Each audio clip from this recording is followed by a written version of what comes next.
Supreme court की 9 जजों की एक पीठ ने बैंगलोर जल आपूर्ति एवं सीवरेज बोर्ड BWSSB बनाम ए राजप्पा मामले 1978 में दी गई व्यवस्था की दुरुस्तगी पर 20 अगस्त को एक फैसला सुनाया।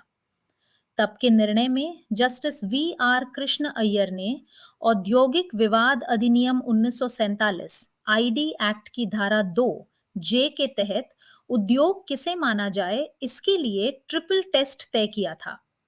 किसी उद्योग के लिए 3 शर्तें पूरी होनी जरूरी थीं: व्यवस्थित क्रियाकलाप, नियोक्ता कर्मचारी सहयोग और विशुद्ध धार्मिक या आध्यात्मिक के अलावा दूसरी तमाम इंसानी जरूरतें पूरी करने के लिए वस्तुओं और सेवाओं का उत्पादन और वितरण। मुनाफा कमाने का मकसद अप्रासंगिक था। इस निर्धारण में मायने रखती थी क्रियाकलाप की प्रकृति और केवल संप्रभु कामकाज ही इस दायरे से बाहर थे।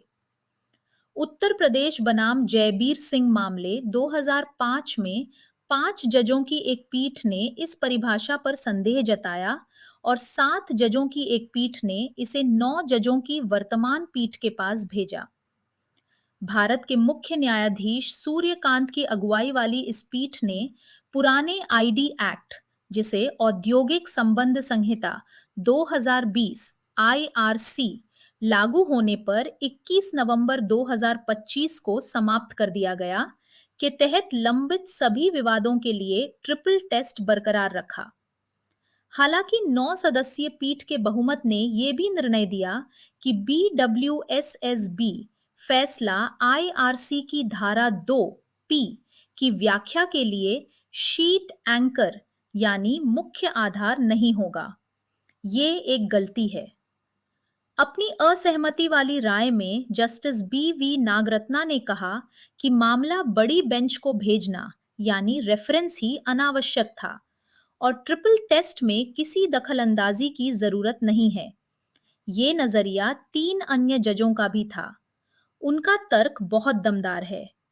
साल 1978 से और खास तौर पर 1991 के उदारीकरण और निजीकरण के सुधारों के बाद कहीं ज्यादा बड़ी संख्या में कर्मचारी निजी क्षेत्र में जा चुके हैं और सरकारी रोजगार की सुरक्षा से बाहर हैं।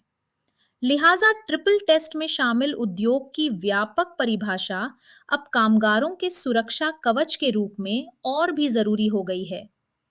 अब भी IRC की धारा 2P BWSSB फैसले में जस्टिस कृष्ण अय्यर के ट्रिपल टेस्ट फॉर्मूले से ज्यादा दूर नहीं गई है और काफी हद तक उसकी मूल भावना को ही दोहराती है।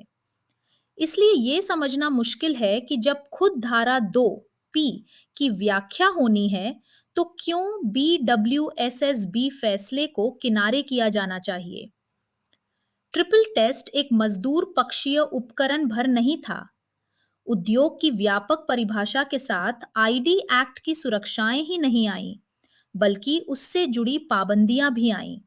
मसलन नियोक्ता के वास्ते छटनी और उद्योग बंद करने का एक नियमबद्ध रास्ता और कर्मचारियों पर मनमर्जी से हड़ताल करने पर रोक। वास्तव में ट्रिपल टेस्ट ने सिर्फ कामगार कल्याण के बजाय औद्योगिक शांति को संभव बनाया। IRC से इस सिद्धांत को अलग कर देने से, जैसा कि बहुमत ने किया है, वह व्याख्यात्मक ढांचा ही खत्म हो गया है जो ऐसे विवादों को सुलझाना संभव बनाता था। धारा 2P में ट्रिपल टेस्ट की मूल भावना की मौजूदगी को देखते हुए अब ये सुनिश्चित करना अदालतों और ट्रिब्यूनलों की जिम्मेदारी है कि कानून के बदलाव को इरादे में बदलाव की तरह न देखा जाए, भले ही बहुमत के फैसले ने ऐसा करने का मुख्य आधार हटा दिया है।